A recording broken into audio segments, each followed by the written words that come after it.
बिस्मिल्लाहिर्रहमानिर्रहीम। अस्सलाम वालेकुम नाज़रीन। सरकारी मुलाजमीन के लिए नई हुकूमत आते ही नई परेशानी आ गई है, और वो सरकारी मुलाजमीन जो कि अपनी सारी उम्र जो है वो इस सरकार की खिदमत में गुजार देते हैं, अब उनकी आखिरत को ख़राब करने की भी कोशिश शुरू कर दी गई है।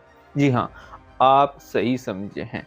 अब सरकारी मुलाजमीन की सरकारी पेंशन को ख़त्म करने के लिए बाकायदा तौर पर एक प्लान मुरतब हो चुका है, और जल्द ही आपको ये खबर सुनने को मिलेगी कि अब से, बल्कि खबर सुनने को क्या मिलेगी, ये खबर पहले से लीक हो चुकी है कि अब जो नए सरकारी मुलाजमीन भर्ती होंगे उनको सरकारी खजाने से पेंशन नहीं मिलेगी। और ये सब कुछ किया जा रहा है IMF को खुश करने के लिए, क्योंकि IMF नहीं चाहता कि पाकिस्तान के सरकारी खजाने से सरकारी मुलाजमीन को तनख्वाहों के साथ पेंशन भी दी जाए।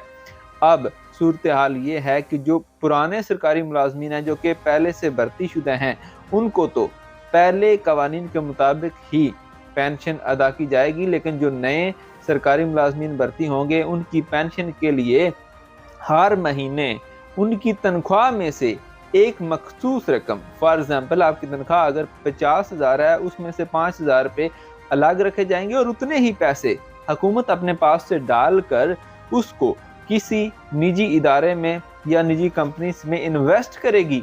और वो रकम जो जब आप रिटायर होंगे तो जितनी रकम बनेगी उस पे जो है वो सरकारी मुलाजमीन जो होंगे उनको उस रकम में से, वो जो इन्वेस्टमेंट होगी उसमें से पेंशन मिला करेगी।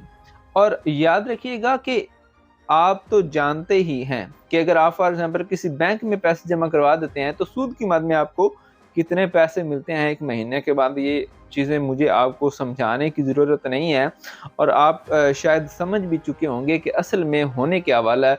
फॉर एग्जाम्पल आपके 5,000 हैं, 5,000 हुकूमत डाल के किसी बैंक में जमा करवा देती है कि जी ये पैसे आप 20 साल के लिए रख लें, 20 साल के बाद इतने दे दीजिएगा, जैसे स्टेट लाइफ में आपकी इंश्योरेंस हो जाती है। इस तरह का ही कोई एक मैकेनिज्म बनाया जा रहा है।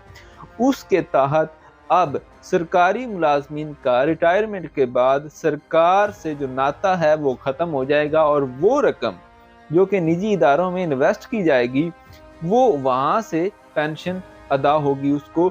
और जो पहले से मुलाजमीन मौजूद हैं उनसे भी ये पूछा जाएगा कि क्या अगर आप भी इस स्कीम में शामिल होना चाहते हैं तो हो सकते हैं, बल्कि ज़्यादातर कोशिश की जाएगी कि लोगों को कन्विंस किया जाए कि आप इस स्कीम में शामिल हो जाएं, और फिर उनको सरकार से जो पेंशन आती है सरकारी खजाने से उससे अलग कर दिया जाए। तो इस हवाले से खैर आप बेहतर राय रखते हैं, 2004 से भारत में भी यही सिस्टम राइज है, लेकिन वहाँ और यहाँ एक ही चीज़ का फ़र्क है जो कि मैं शायद आपको बताने की पोजीशन में नहीं हूँ, लेकिन आप खुद समझदार हैं कि क्या फ़र्क है। तो उम्मीद करते हैं अल्लाह ताला बेहतर जो है हमारे हक़ में करेगा। तो इस वीडियो को लाइक और शेयर कीजिएगा। आने वाली वीडियो तक इजाज़त, खुदा हाफ़िज़।